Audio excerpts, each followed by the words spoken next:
وارث اعزا یوسف زہرا امام صاحب العصر علیہ السلام کے ظہور میں تعجیل کے لیے بھی بلند تر صلوات۔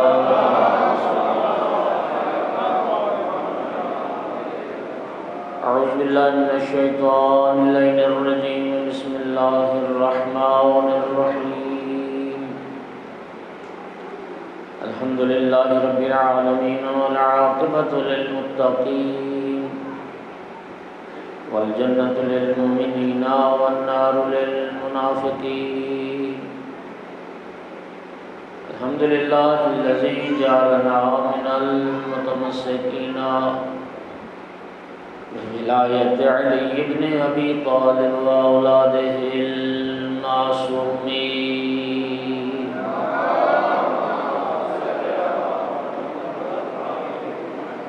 الحمد للہ الذی جعلنا من الباقین علی سید الشہداء واولادہ واصحابہ المظلومین۔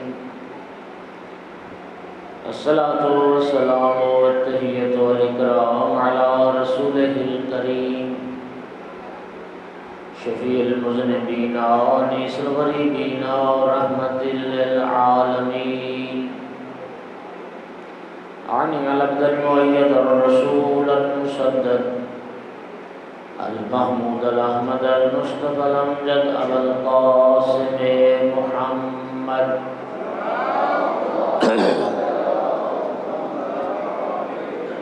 ثم الصلاة والسلام والتحیۃ والاکرام علی آلہ الطیبین الطاہرین المعصومین المنتجبین المنتخبین المظلومین، واللعنۃ الدائمۃ علی اعدائہم ملعونین من یوم عداوتہم الی قیام یوم الدین وبعد یوم الدین، اما بعد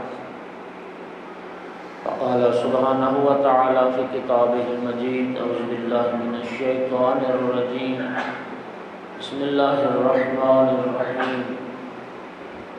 وَإِذَا الْمَوْءُودَةُ سُئِلَتْ بِأَيِّ ذَنبٍ قُتِلَتْ۔ صلوات پڑھ دیں۔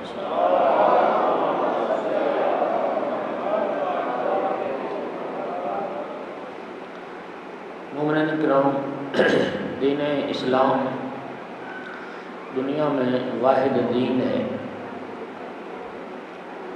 جس دین نے عورت کو جتنی عزت دی دنیا میں کسی اور مذہب نے، کسی اور دین نے عورت کو اتنی عزت نہیں دی۔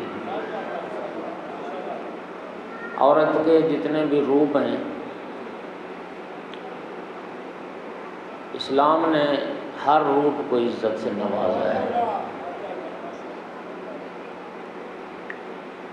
ورنہ دنیا کے بہت سارے مذاہب میں عورت ایک مظلوم اور ایک مقہور فرد کی حیثیت سے، بلکہ بعض مذاہب ایسے بھی پائے جاتے ہیں کہ جن مذاہب میں عورت کو ایک جانور کے برابر بھی حیثیت نہیں دی جاتی۔ واحد اسلام ہے جس نے عورت کو عزت دی اور مقام عطا کیا۔ بعض مذاہب ایسے ہیں کہ جن میں عورت ان کی مقدس کتاب کو ہاتھ نہیں لگا سکتی۔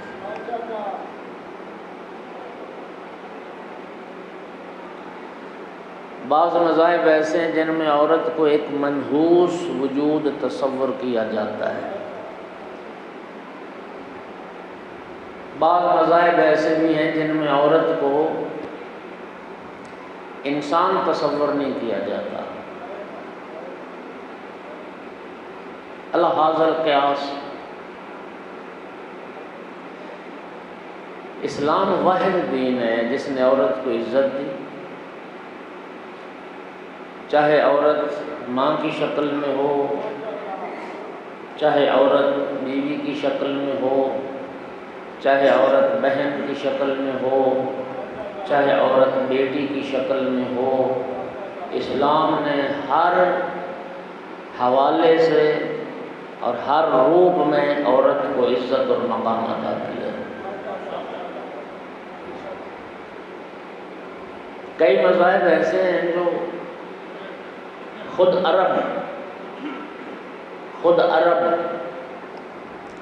عربوں میں عورت ایک مظلوم وجود سمجھا جاتا تھا۔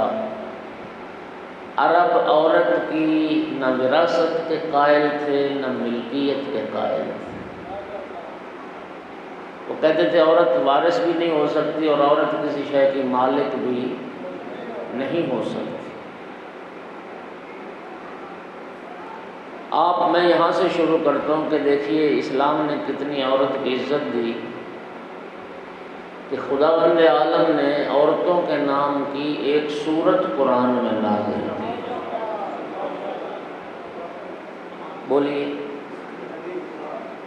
عورت النساء، سورت نساء، عورت کے نام پہ سورت قرآن مجید ہے۔ اور اسلام نے عورت کو حق بھی دیا، عورت مالک بھی ہے، عورت وراثت میں بھی حصہ دار ہے۔ توجہ چاہ رہا ہوں۔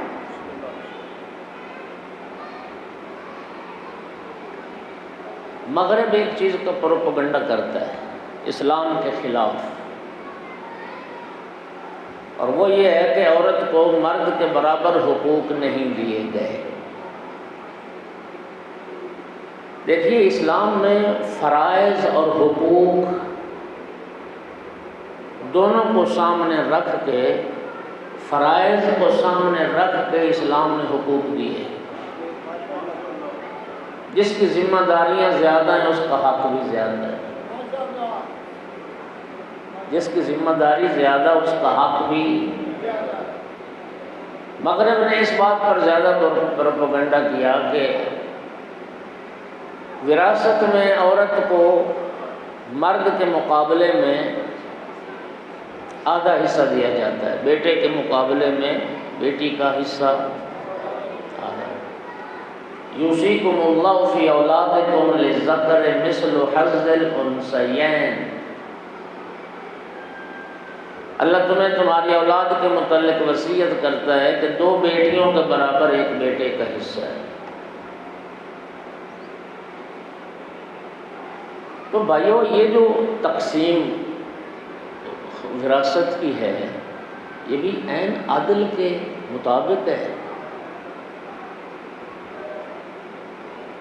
بیٹی اور بیٹا، بیٹے کی شادی ہوگی، اس کے گھر میں ایک خاتون آئے گی، اس عورت کا نان و نفقہ اس شوہر پر واجب ہے۔ توجہ ہو رہی ہے نا؟ عورت پر اس کا حق مہر دینا بھی شوہر پر واجب ہے، اس کو گھر فراہم کرنا، چھت فراہم کرنا بھی شوہر پر واجب ہے، اس کی ضروریات زندگی فراہم کرنا بھی شوہر پر واجب ہے۔ لیکن جس بیٹی کی شادی ہوگی اس بیٹی پر کچھ واجب نہیں، نہ نان و نفقہ اس کی ذمہ داری، نہ حق مہر اس کی ذمہ داری، نہ گھر فراہم کرنا اس کی ذمہ داری، نہ بیمار ہو تو علاج معالجہ اس کی ذمہ داری، وہ ساری ذمہ داریاں اس کے شوہر کی۔ ٹھیک ہے؟ تو بھائی جس کی ذمہ داری زیادہ اس کا حق بھی زیادہ۔ اب جو بچے پیدا ہوں گے،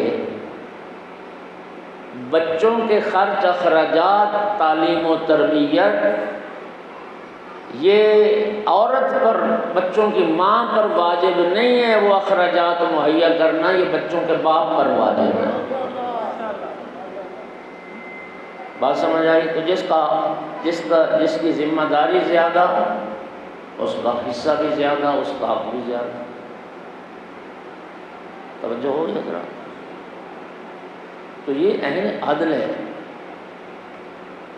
اور اگر ایک ہی بیٹی ہو تو باپ کی ساری میراث کی وہ وارث ہے۔ اسلام نے جتنی عزت اور احترام دیا عورت کو، کسی مذہب نے اسلام کو اتنی عزت نہیں دی۔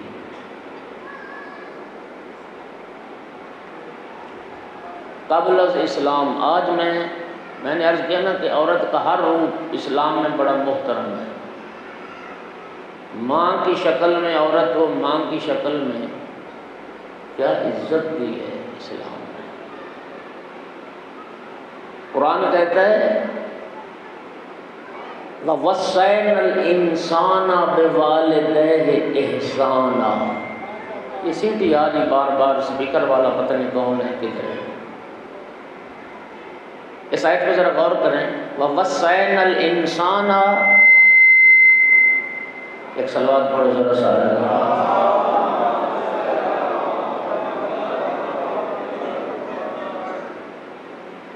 قرآن پاک کے لفظوں پہ غور کرو، وَوَصَّيْنَا الْإِنسَانَ بِوَالِدَيْهِ إِحْسَانًا۔ ہم نے انسان کو وصیت کی کہ ماں باپ کے ساتھ نیکی کرے۔ ایک صلوات پڑھو ذرا سارے۔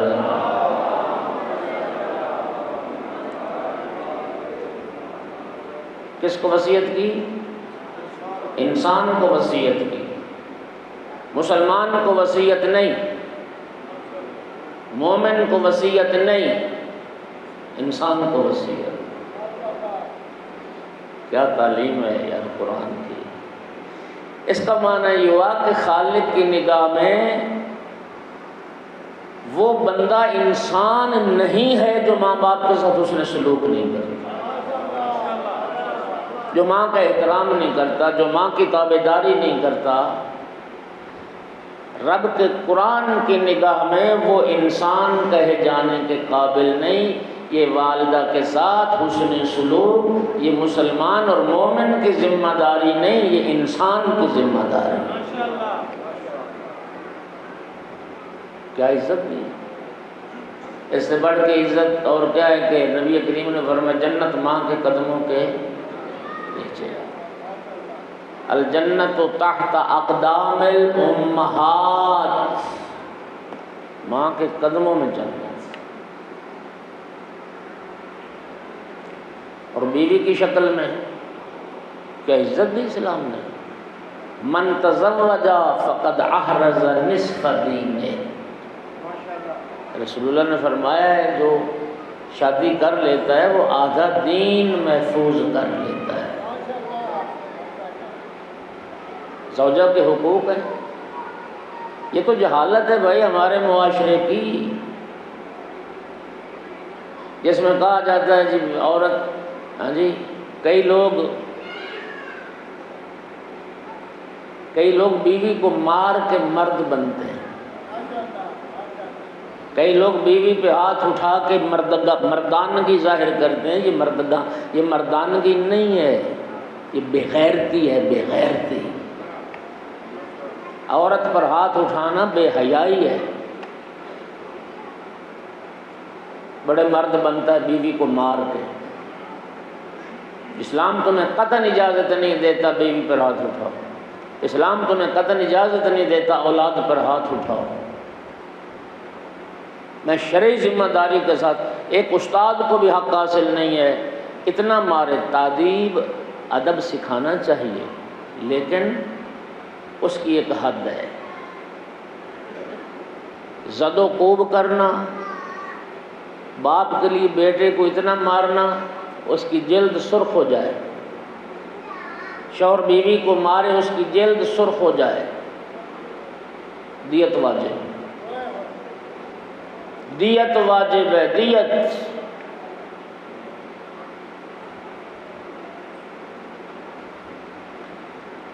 جلد سیاہ ہو جائے دیت اور بڑھ جائے گی، زخم ہو جائے دیت اور بڑھ جائے گی، ہڈی ٹوٹ جائے دیت اور بڑھ جائے۔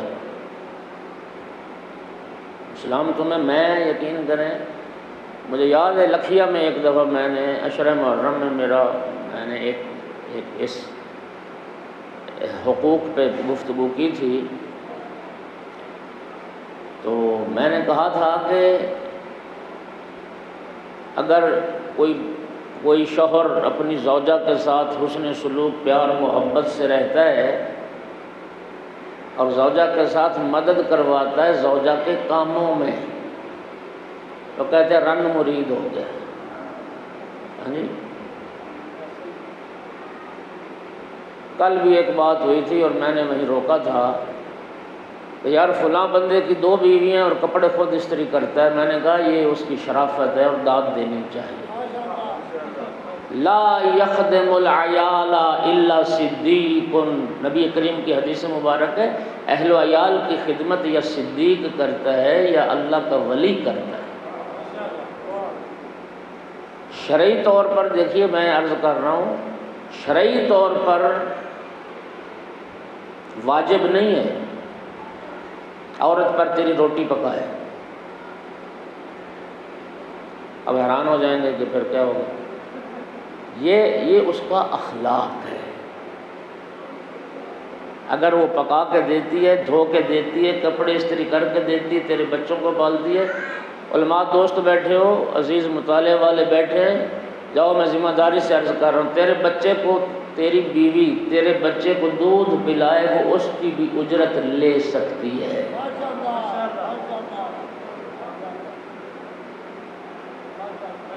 اور یہ جو کوفہ کا معاملہ ہے نا، کوفہ کا، بڑی ذمہ داری سے عرض کر رہا ہوں، اگر ایک بچی ایسے گھرانے کی ہے کہ جس گھر میں نوکرانیاں کام کرتی تھیں، شوہر پر واجب ہے اگر شادی کی ہے تو اس اپنی بیوی کے لیے نوکرانی کا انتظام کرے، اس پر کوئی واجب نہیں ہے کہ وہ تمہاری اور تمہارے بھائیوں کی اور سارے ٹبر کی وہ نوکری کرے، نہیں کرے تو اس کا شکریہ ادا کرے۔ البتہ میری مائیں بہنیں بھی سن رہی ہیں، گھر گھر میں بغاوت ہی نہ شروع ہو جائے، صلوات پڑھ دو سارے۔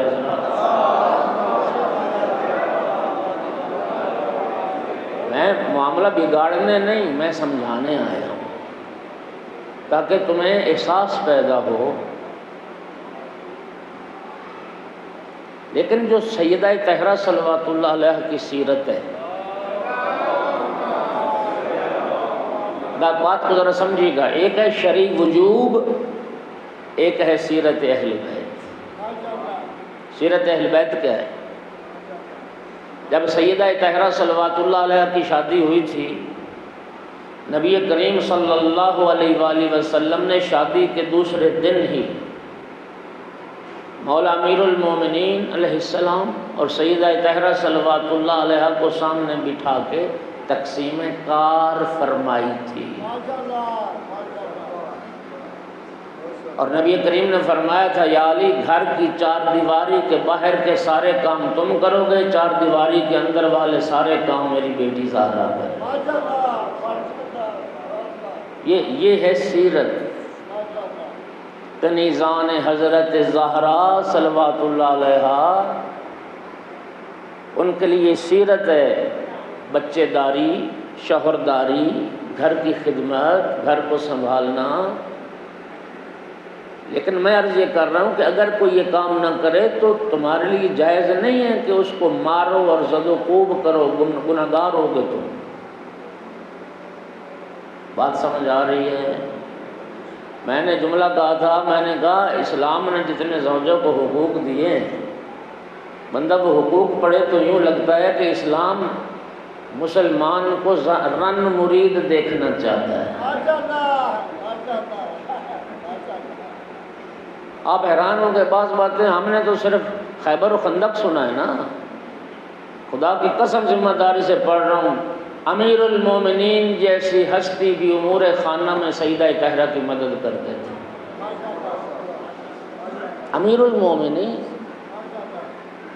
بی بی پاک صلوات اللہ علیہ کی مدد کرتے تھے امور خانہ میں، اور یہ شرافت ہے اور یہ دیانت ہے۔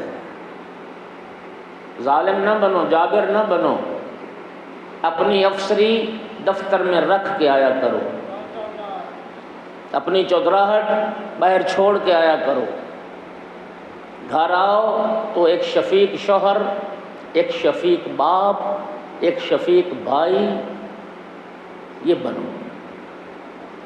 نبی کریم نے فرمایا تھا عورتیں اور بچے دو مظلوم طبقے ہیں، میں تمہیں وصیت کرتا ہوں ان پر ظلم نہ کرنا، عورت پر ظلم نہ کرنا، بچوں پر ظلم نہ کرنا۔ عزت دی ہے اسلام نے۔ اچھا، آج کی جو مجلس ہے وہ بیٹی کے حوالے سے پڑھنا چاہتا ہوں، اور اس لیے پڑھنا چاہتا ہوں کہ قبل از اسلام جاہلیت کا جو دور تھا، وہ اس جس کو ہم کہتے ہیں کہ ہم بڑے مہذب ہو گئے ہیں، وہ قبل از اسلام والی جاہلانہ رسمیں کسی نہ کسی شکل و صورت میں پھر ہمارے معاشرے میں موجود ہیں۔ ان میں ایک بیٹی کے وجود کو پسند نہ کرنا۔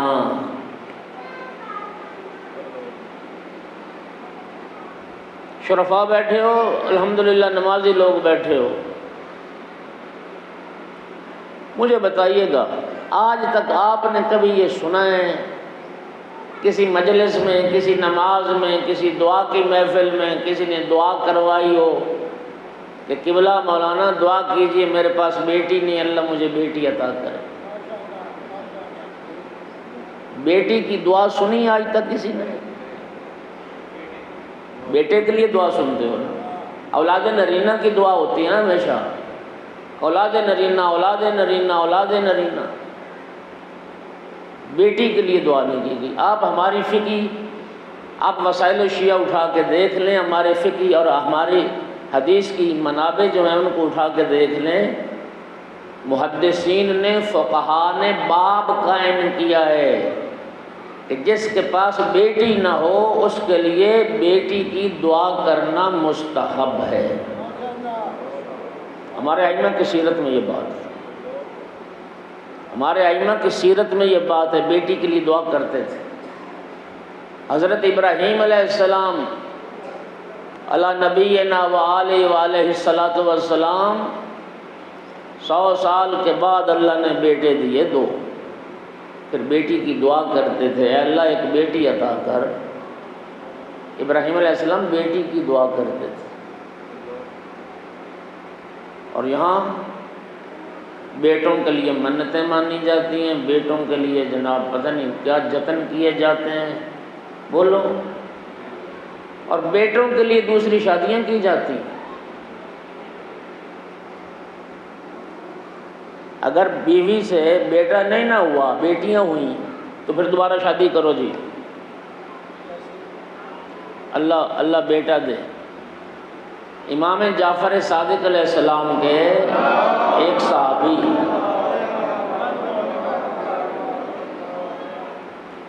امام اس کے پاس گئے، اس کی بیٹی پیدا ہوئی تھی، بیٹی، تو وہ بھی ہماری طرح منہ بگاڑ کے بیٹھا تھا کہ بیٹی پیدا ہوگی، خوشی کا اظہار نہیں تھا۔ امام نے فرمایا کیوں ناراحت بیٹھا ہے، کیوں ناراض بیٹھا ہے، کیوں پریشان بیٹھا ہے، بیٹی پیدا ہوگی۔ امام علیہ السلام نے فرمایا کہ تو مجھے میری اس بات کا جواب دے کہ اگر اللہ تعالیٰ تجھے یہ اختیار دے کہ اے میرا بندہ، میں تیرے لیے کوئی چیز اختیار کروں وہ بہتر ہے یا تو خود اپنے لیے اختیار کرے وہ بہتر ہے؟ سنو سوال سنو،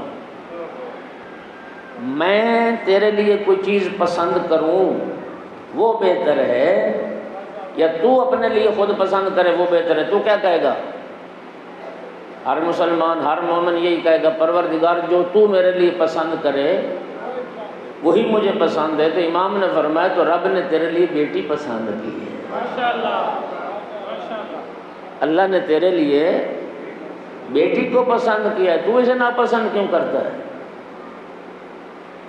رسول اللہ صلی اللہ علیہ وآلہ وسلم نے فرمایا تھا خیر اولادکم البنات، تمہاری بہترین اولاد تمہاری بیٹیاں ہیں۔ سن لو جو بیٹیوں کے باپ بیٹھے ہو، خدا کی قسم آج پہلی مرتبہ حدیث پڑھی ہے، پہلی مرتبہ نبی کریم نے ارشاد فرمایا جس گھر میں بیٹیاں ہیں فرشتے رحمت کے اس گھر کی زیارت کرنے آتے ہیں۔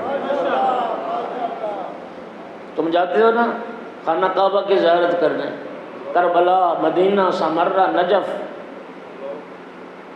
امام نبی کریم فرما رہے ہیں جس گھر میں بیٹیاں ہوتی ہیں فرشتے رحمت کے اترتے ہیں اس گھر کی صرف زیارت کے لیے جس گھر میں بیٹیاں ہیں۔ اور دوسری حدیث سرکار نے فرمایا جس گھر میں بیٹیاں ہوتی ہیں ہر روز دن رات میں 12 مرتبہ رب کی برکتیں اور رحمتیں اس گھر میں نازل ہوتی ہیں۔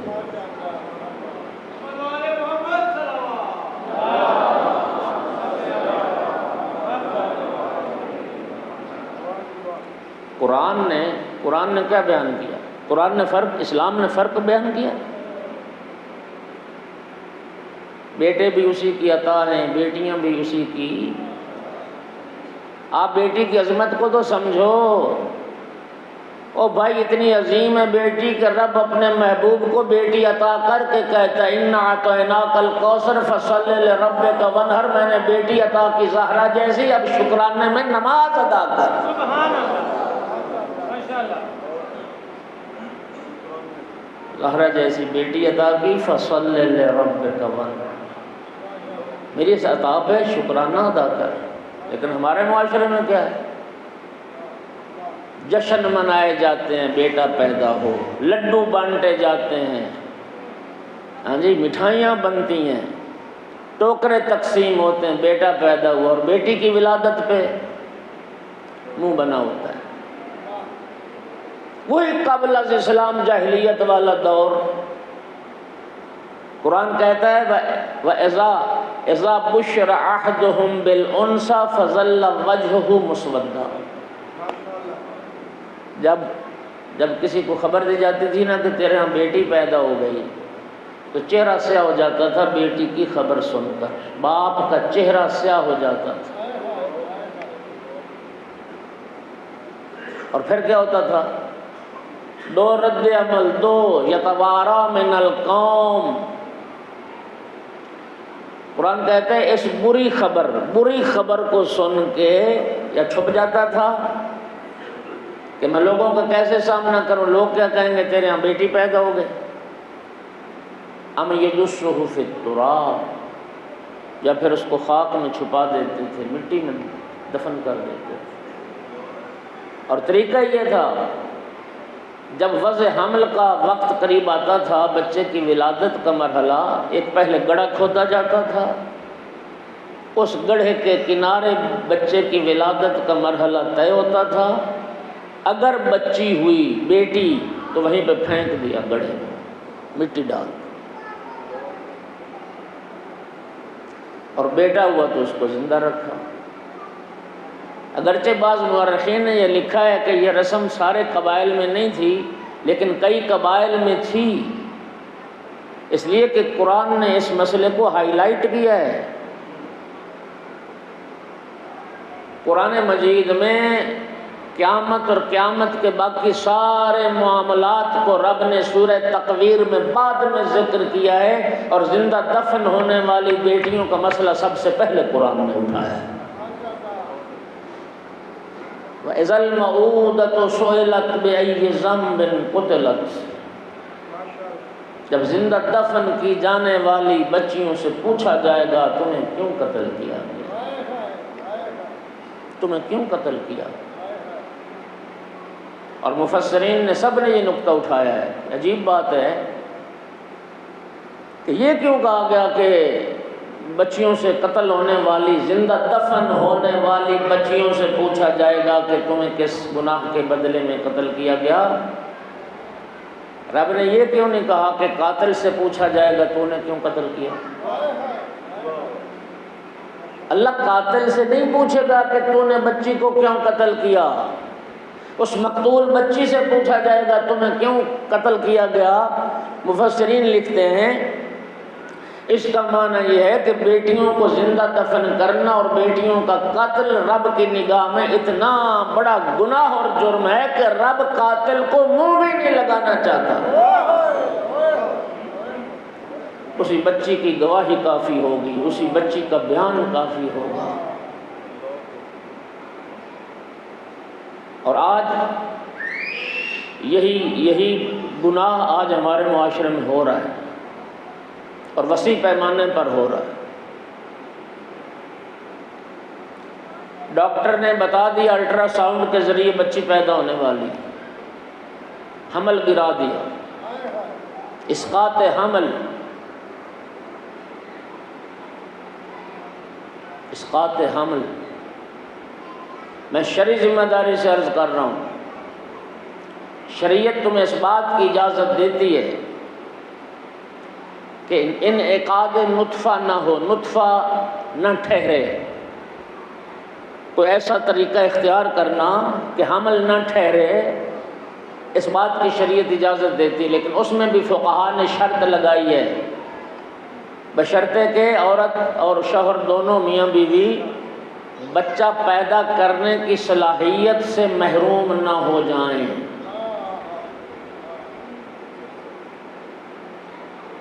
بچہ پیدا کرنے کی صلاحیت وہ ختم نہ ہو اور اس کے علاوہ کوئی طریقہ اختیار کرنا اس کی شریعت اجازت دیتی تھی، لیکن حمل ٹھہرنے کے بعد چاہے وہ ایک دن کا حمل ہو، حمل گرانا حرام ہے، گناہ ہے، حرام ہے، گناہ ہے۔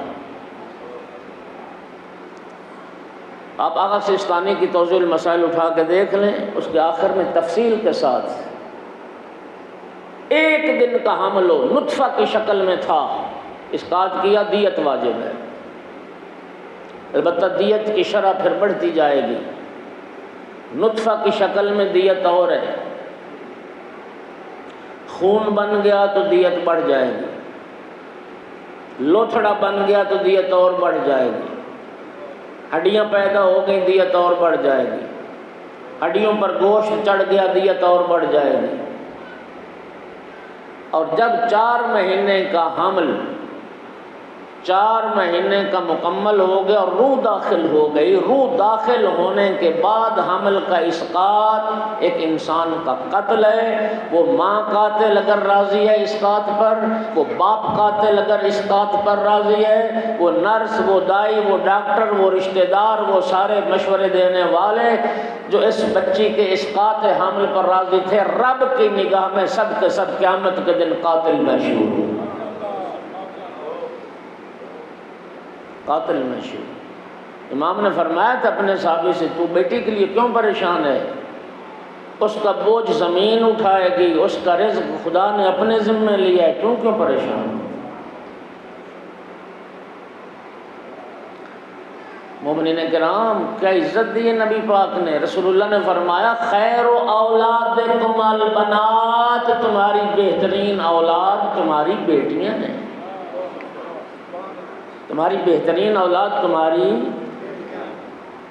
بنی تمیم کے قبیلے کا ایک شخص ہے قیس بن عاصم، جب مسلمان ہو گیا، اسلام لانے کے بعد رسول اللہ کے محضر میں صحابہ کرام بھی موجود تھے، تو صحابی آپس میں بات کر رہے تھے کہ اسلام سے پہلے تو نے بیٹیوں کے ساتھ کیا کیا؟ اس نے کہا میں نے ساری بیٹیاں دفن کی ہیں، میں نے ساری بیٹیوں کو زندہ دفن کیا ہے، صرف ایک بیٹی کے میں نے کیا، اس کو بھی دفن ہے، لیکن اس کو دفن کرتے وقت تھوڑا سا میرے اندر رحم آیا تھا، ورنہ مجھے رحم نہیں آیا۔ وہ کیا تھا؟ کہتا ہے میں سفر پہ تھا، میری اہلیہ حاملہ تھی، بچے کی ولادت کا وقت قریب تھا، میں سفر پر چلا گیا اور میرا سفر طولانی ہو گیا۔ میں جب سفر سے واپس آیا تو میں نے پوچھا کہ تو حاملہ تھی تو کیا ہوا؟ اس نے جھوٹ بولا، میری بیوی نے جھوٹ بولا، کہا مردہ بچہ پیدا ہوا تھا، مردہ بچہ پیدا ہوا تھا، کہانی آئی گئی ہوگی، حالانکہ بیٹی پیدا ہوئی تھی اس کی، شوہر سے چھپانے کے لیے اس نے اپنی بہنوں کے پاس بھیج دیا، وہ وہاں پلتی رہی، 4-5 سال کی عمر ہو گئی۔ ایک دن کہتا ہے وہ میرے گھر آئی، بڑی خوبصورت بچی، ماں کو ڈھونڈ رہی تھی۔ میں حیران ہوا، میں نے پوچھا اپنی بیوی سے یہ بچی کون ہے؟ سچ بولنے پر مجبور ہو گئی، کہنے لگی یہی وہ تیری بیٹی پیدا ہوئی تھی، میں نے تجھ سے اس کو چھپایا ہوا تھا۔ کہتا میں خاموش ہو گیا۔ میری بیوی یہ سمجھی کہ شاید میں اب راضی ہو گیا ہوں کہ میری بیٹی چلو پیدا ہو گئی تھی، لیکن کہتا ہے ایک دن میری بیوی کسی کام سے گھر سے باہر گئی، میں نے اس بیٹی کا ہاتھ پکڑا، میں لے گیا باہر دور ایک مقام پر، اور میں نے قبر کھودنی شروع کی۔ میں کھود رہا تھا نا قبر، وہ 3-4 سال کی ہو گئی تھی اس وقت۔ وہ مٹی کھودتے کھودتے میرے سر پر اور میری داڑھی پر خاک جو پڑتی تھی تو وہ اپنے ننھے ہاتھوں سے میرے سر سے اور میری داڑھی سے مٹی ہٹاتی تھی، میری ریش کو جھاڑتی تھی۔ کہتا ہے میں نے جب وہ گڑھا تیار کر لیا تو دونوں ہاتھوں سے پکڑ کے زور سے میں بچی کو اس میں پھینکا گڑھے میں۔ ایک ہاتھ سے اس کا سر دبایا، وہ چیختی رہ گئی کہ بابا بابا مجھے کیوں دفن کرتے ہو؟ میں نے مٹی ڈالنا شروع کی، ایک ہاتھ سے دبائے رکھا، دوسرے ہاتھ سے مٹی ڈالتا چلا گیا۔ وہ چیختی رہ گئی، کہتی تھی کہ میری ماں کے پاس اکیلے جاؤ گے؟ میرا جرم کیا ہے؟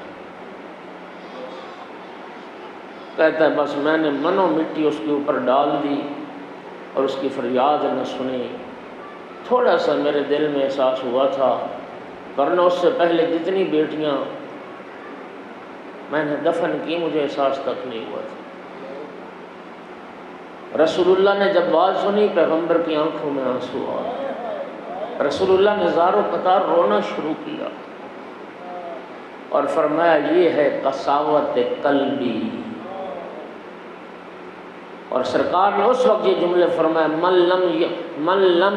من لا یرحم لا یرحم، جو کسی پر رحم نہیں نہ کرتا اس پر رحم نہیں کیا جاتا، تم رحم کے قابل نہیں ہو۔ اور آج بھی بچیوں کا قتل ہے لیکن ایک نئے طریقے کے ساتھ، وہ خدا کے لیے۔ رسول اللہ نے فرمایا وہ گھر ہلاکت سے محفوظ رہتا ہے جس گھر میں بیٹی ہوتی ہے۔ 2 انگلیاں یوں فضا میں رسول اللہ نے بلند کی تھیں اور نبی کریم نے فرمایا تھا اللہ جس کو 3 بیٹیاں عطا کرے، اللہ کی رضا کے لیے بیٹیوں کو پالے، بیٹیوں کو پالنے والا اور میں جنت میں ایسے اکٹھے ہوں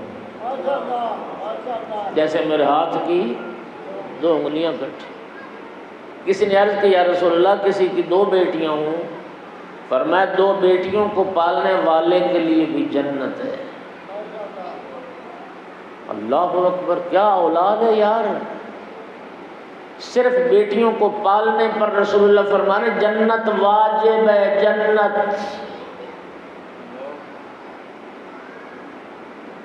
یا رسول اللہ کسی کی 1 بیٹی ہو، فرمایا 1 بیٹی کو بھی اللہ کی رضا کے لیے پال لے اس کے لیے بھی جنت۔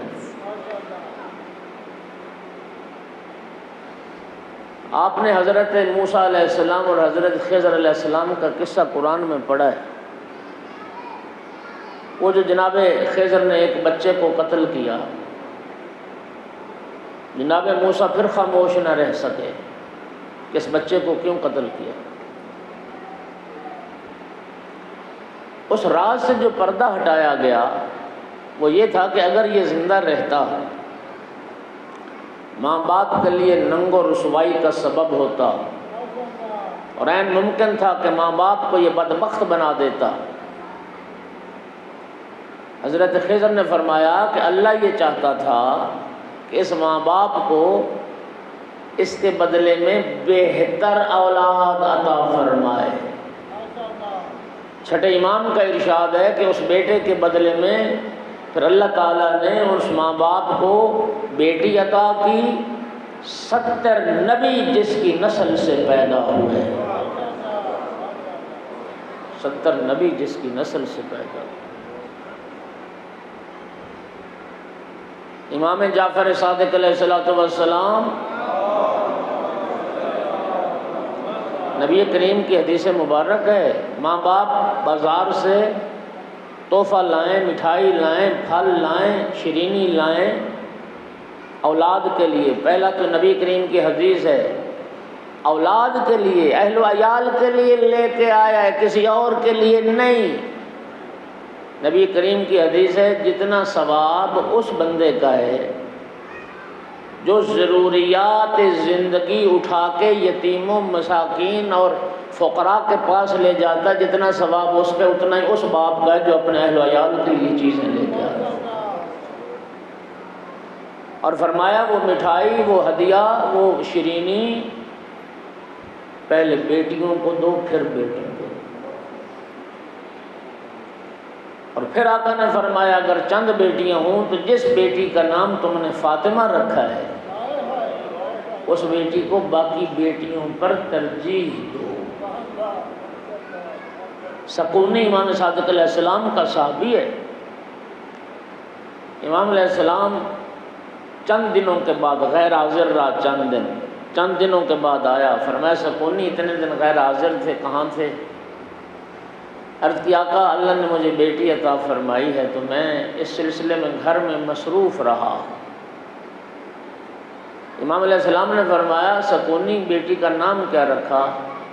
عرض کی آقا میں نے آپ کی جدہ کے نام پر اپنی بیٹی کا نام فاطمہ رکھا ہے۔ میں لفظوں کا ذمہ دار ہوں، جب امام نے نام فاطمہ سنا نا تو یوں نام فاطمہ بار بار دہراتے گئے اور سر جھکاتے گئے، فاطمہ فاطمہ فاطمہ فاطمہ۔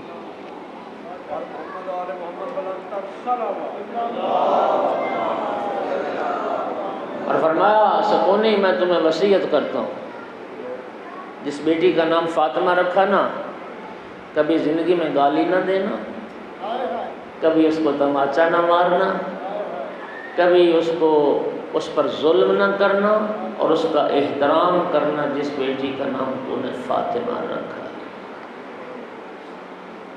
ہے۔ خدا کے لیے جاہلیت کا دور زندہ نہ کرو، تم نہیں حق دیتے، خدا نے ان کا حق مقرر کیا ہے۔ یوصیکم اللہ فی اولادکم للذکر مثل حظ الانثیین۔ کاروبار بیٹوں کے نام، زمینیں بیٹوں کے نام، کوٹھیاں بنگلے بیٹوں کے نام، جائیداد وراثت بیٹوں کے نام، اور بیٹیاں محروم کیوں؟ تم کسی کی دنیا کے لیے اپنی آخرت کیوں برباد کرتے ہو؟ بیٹے تمہیں بخشوا لیں گے؟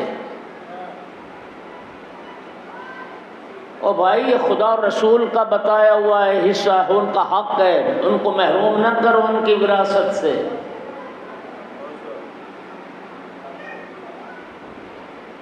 ایک جہیز دے کے اور سال کے بعد عید پہ سوئیاں کا پیکٹ دے کے، ڈبہ مٹھائی کا دے کے ان کا حق ادا ہو گیا؟ رسول اللہ فرماتے ہیں انس کرنے والی بیٹیاں ہیں، پیار کرنے والی بیٹیاں ہیں، ماں باپ کے دکھوں میں شریک ہونے والی بیٹیاں ہیں۔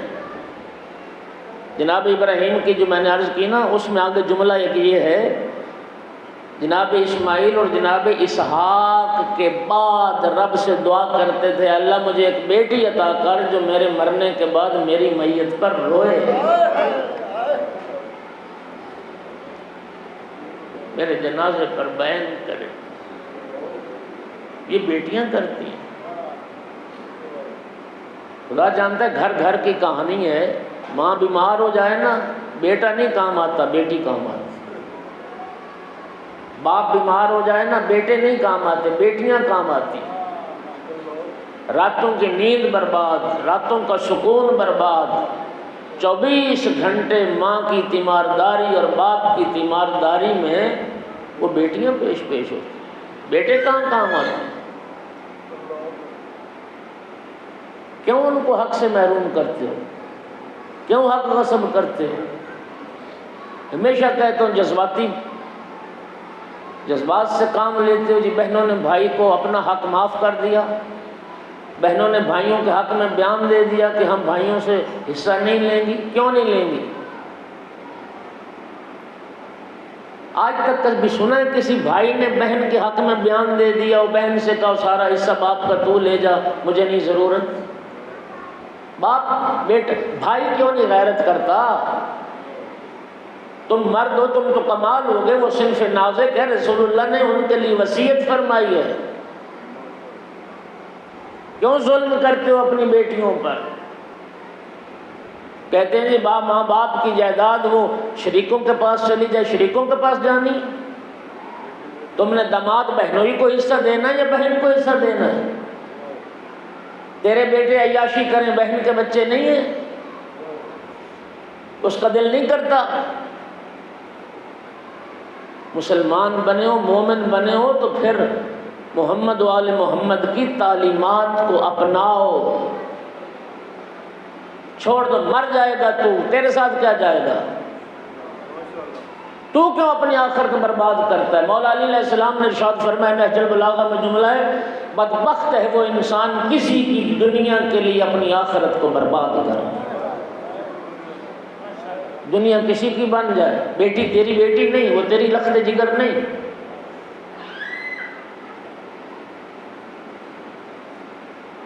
اسلام نے بڑی عزت دی بیٹیوں کو، کتنی عزت دی؟ آپ ذرا اب تصور کرنا کہ جو معاشرہ، جو عرب بیٹی کے وجود کو زندہ دفن کر دینے کے قابل سمجھتے تھے، اسی معاشرے میں رسول اللہ نے بیٹی کی تعظیم کے لیے کھڑے ہو کے بتایا ہے بیٹی کس عظمت کی مالک ہے، بیٹی کے شان کی مالک ہوتی، کیا عزت عطا کی اسلام نے بیٹی۔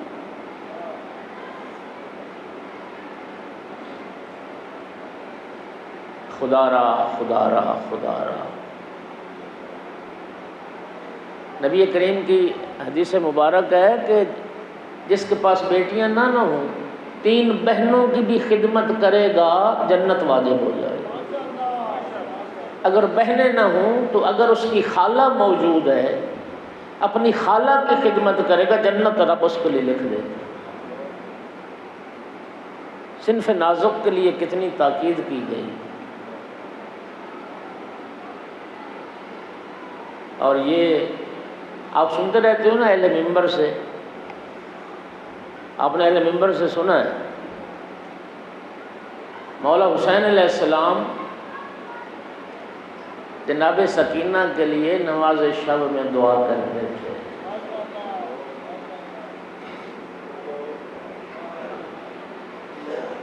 یہ نماز شب کی دعاؤں کا صلہ تھا جو اللہ نے مولا حسین کو سکینہ جیسی بیٹی عطا۔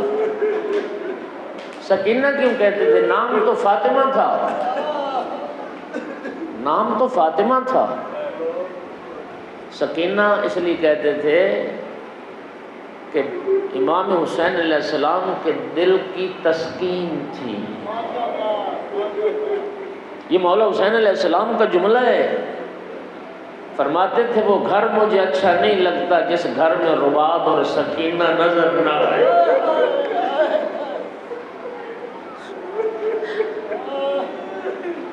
آل محمد کے گھرانے میں 3 بیٹیاں بڑی باعزت و عظمت گزری، لیکن خدا کی قسم دکھ اس بات کا کہ رسول کا کلمہ پڑھنے والوں نے ان 3 بیٹیوں پر ظلم کیا۔ پہلی بیٹی رسول کی بیٹی فاطمہ زہرا، آپ سیدہ طاہرہ کی مظلومیت کو بی بی کے مرثیے میں ذرا محسوس کریں۔ بی بی پاک کا مرثیہ حسنین کے بازو تھام لیتی تھی، بابا کی قبر پہ آ کے بیٹھتی تھی، تازہ مٹی قبر کی اٹھا کے سونگتی تھی اور رو کے مرثیہ پڑھتی تھی، ماذا علی من شم تربت احمدا، اللہ یشم مد الزمان غوالیا، بابا جو تیری قبر کی مٹی سونگ لے اسے دنیا میں کسی خوشبو کی حاجت نہیں رہتی۔ اور پھر کہتی تھی سبت علیہ مصائب لونہا، سبت علی الایام سرنا لیالیا، بابا اتنی مصیبتیں آئیں تیرے جانے کے بعد۔ اگر دنوں پر آتی شاہ راتوں میں تبدیل ہو جاتی. روتی دنیا سے چلی گئی فاطمہ زہرا صلوات اللہ علیہا. اور دوسری بیٹی بعزت و عظمت والے پیغمبر کے گھرانے میں جس بی بی کی عظمت کے لیے لفظ کافی ہے کہ وہ ثانی زہرا ہے. کیا سلوک کیا رسول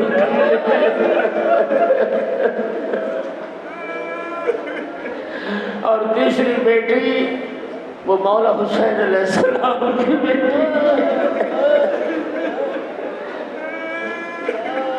جب مظلوم کربلا ودا کر کے چلنے لگے تھے نا خیموں سے، میری آقا ذاتی نے جناب سکینہ نے ذوالجناح کو روک لیا تھا. مظلوم ذوالجناح سے اترے، جناب سکینہ نے پوچھا، بیٹی نے پوچھا، یا بتا استسلمت للموت، بابا مرنے کے لیے تیار ہو گئے؟ فرمایا کیف لا یستسلم من لا ناصر لہ ولا معین. سکینہ بیٹی وہ مرنے کے لیے تیار نہ ہو تو کیا کرے جس کا کوئی مددگار نہ رہ گیا. بس سننا تھا، تڑپ کے عرض کی ردنا الی حرم جدنا، بابا پھر ہمیں نانا کے شہر پہنچا دیں. جناب سکینہ نے رونا شروع کیا، رونا. مظلوم کا مرثی ہے، اس کا ایک مصرع ہے، لا تحرقی قلبی بدمعک یا سکینہ. سکینہ میری زندگی میں نہ رو، میری زندگی میں رو کے میرا دل نہ جلا، میرے بعد تو بڑا روئے گی. تیرے رونے کا بڑا لمبا زمانہ.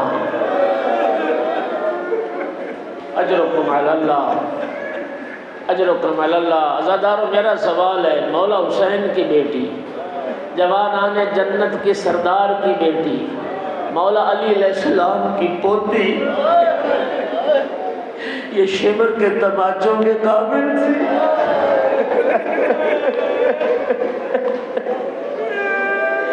11 محرم بابا کے لاشے سے لپٹ کے رو رہی تھی. عزادارو کون تھا؟ جناب سکینہ کو بابا کے لاشے سے جدا کرنے والا شمر کے تماچے، سکینہ کے رخسار. تڑپ کے کہتے تھے مسلمانوں یہ کہاں کا دستور ہے، بابا بھی میرا مارا گیا تماچے.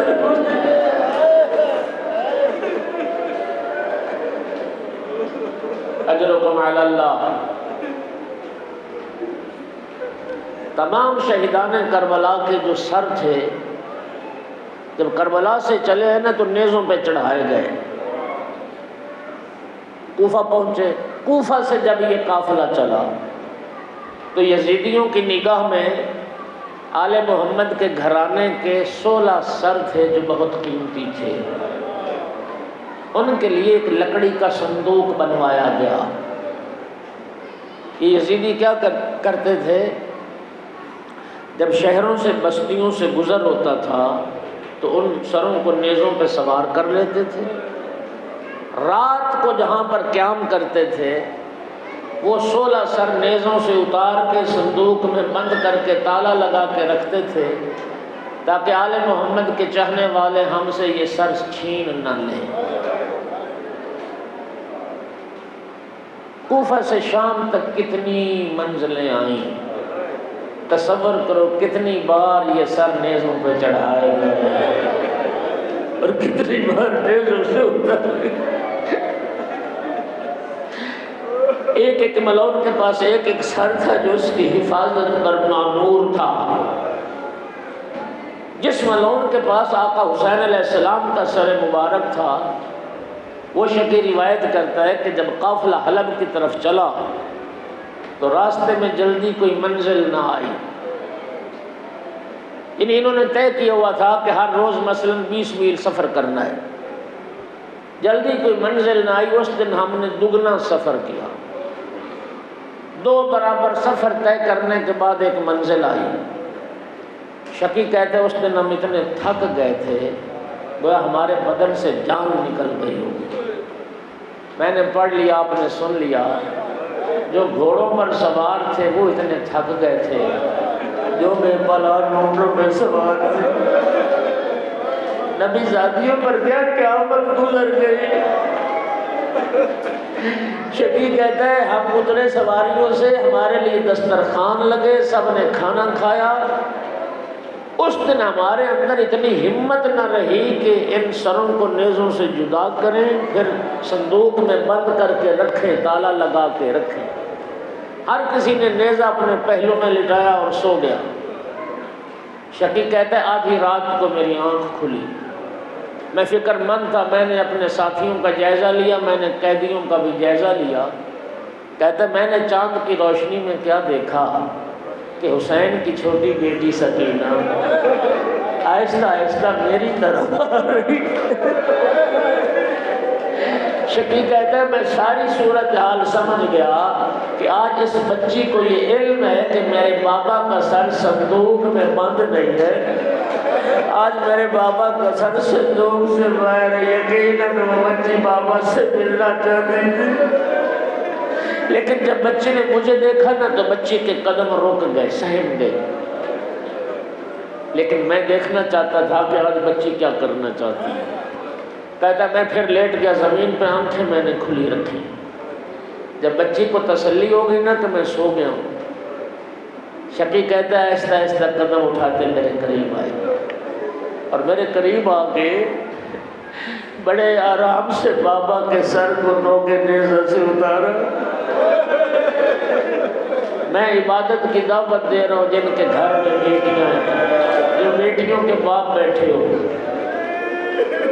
بیٹیاں آتی ہیں نا آپ سے ملنے، آپ جاتے ہوں گے بیٹیوں سے ملنے، خدا کی قسم کوئی بیٹی باپ سے ایسے نہ ملی جیسے جناب سکینہ اپنے بابا سے۔ شفیع کہتا ہے میں دیکھتا رہا، بچی نے بڑے آرام سے بابا کا سر نوکے نیزہ سے جدا کیا، پھر اس کو گود میں رکھا، سسکیاں لے لے کے رو رہی تھی، اپنے رونے کی آواز کو دبا رہی تھی تاکہ میں بیدار نہ ہو جاؤں۔ شقیع کہتا میں نے دیکھا کہ بچی نے بابا کا سر گود میں لے کے بابا کے رخسار چومنے شروع کیے۔ خدا کی قسم اس سے بڑا جملہ مصائب کا نہیں۔ شقیع کہتا میں اس وقت تڑپ گیا جب میں نے یہ دیکھا کہ بچی باپ کے رخسار چوم رہی تھی، میں نے دیکھا حسین کے لب متحرک تھے۔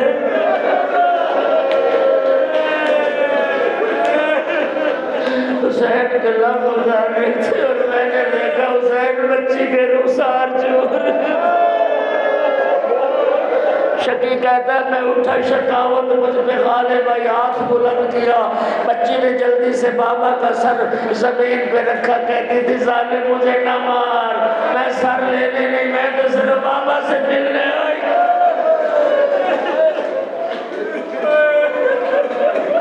اجرکم علی اللہ۔ پہنچ گئے قیدی زندان شام میں۔ ایک رات آنکھ جو لگی میری آقا زادی کی، عالم خواب میں بابا کی زیارت ہوئی۔ یا بتا کہتی روتی اٹھ بیٹھی، پھوپھی اماں ابھی تو میرا بابا آیا تھا، پھوپھی اماں میرا بابا مجھے چھوڑ کے کہاں چلا گیا۔ بیویاں تسلی دیتی تھی، جناب سکینہ کو آرام نہیں آتا تھا۔ رونے کی صدائیں بلند ہوئی۔ یزید ملعون اپنے محل میں بے آرام ہوا، طاہر نامی سپاہی کو بھیجا کہ قیدی کو بلا کے لاؤ۔ مولا سجاد کو آدھی رات کو طلب کیا گیا۔ گریے کی صدائیں کیوں ہیں؟ خیریت تو ہے، کوئی مر تو نہیں گیا؟ کہا یزید تو جانتا ہے میری بہن کو بابا سے کتنی محبت تھی، میری بہن نے عالم خواب میں بابا کو دیکھا ہے، بابا سے ملنے کے لیے بے قرار ہے، اگر تھوڑی دیر میرے بابا کا سر مل جائے شاید میری بہن کو سکون آ جائے۔ دو روایتیں دونوں عرض کرنے لگا۔ یزید کہتا اچھا بڑی محبت تھی تیری بہن کو اپنے بابا سے؟ فرمایا اس میں شک کی کیا ہے؟ یزید ملعون کہتا جا پھر اپنی بہن سے کہہ دے کہ میں تیرے بابا کا سر رکھتا ہوں تخت پر، تیری بہن زندان سے بابا کو بلائے، اگر سر پرواز کر کے چلا جائے جب تک تیری بہن سر رکھے گی میں واپس نہیں لوں گا۔ مولا سجاد زندان میں واپس آئے، بہن سے فرمایا بہن یزید تیری محبت کو آزمانا چاہتا ہے۔ یزید کہتا ہے میں تیرے بابا کا سر تخت پر رکھتا ہوں اور سکینہ زندان سے بلائے۔ جب یہ جملہ سنا نا، خدا کی قسم مصروف ہاتھ بھائی کے زخمی پاؤں پر رکھ کر کہتی بھیا یزید سے کہہ میری محبت کی توہین نہ کر، میری محبت کو آزمانا ہے تو میرے بابا کا سر رکھے کربلا، میں زندان شام سے بلاتی اور میرا بابا میرے پاس نہ ہے۔ بھیا مجھے تماچے لگے میں نے فریاد نہیں کی، بھیا میرے کان زخمی ہوئے میں نے فریاد نہیں کی، میں کانٹوں پہ چلتی رہی، میں خاک پہ سوتی رہی۔ جاؤ بھیا کہہ دو جیسے آزماتا ہے آزمائے۔ ایک ایران کے عالم دین نے پڑھا، بیوی نے پھر 3 سلام کیے۔ السلام علیکہ یا ابن رسول اللہ، اے رسول کا بیٹا آ، دکھیاری بیٹی بلاتی ہے آجا۔ دوسرا سلام السلام علیکہ یا ابن فاطمہ الزہرا، اے فاطمہ زہرا کا لال اسیر بیٹی کا سلام۔ اور تیسرا سلام کا السلام علیکہ یا اخ زینب الکبریٰ، اے زینب کبریٰ کبیر، یتیمہ بلاتی آجا۔ سر نے پرواز شروع کیا اور زندان میں بیٹی کے ہاتھوں پر ہے۔ لیکن دوسری روایت یہ ہے کہ نہیں، مولا سجاد کو تشت ملا، آقا کا سر تھا، اوپر رومال تھا، وہ تشت لے کے زندان میں آئے۔ میری آقا زادی کہتی بھیا میں نے کھانا تو نہیں مانگا تھا۔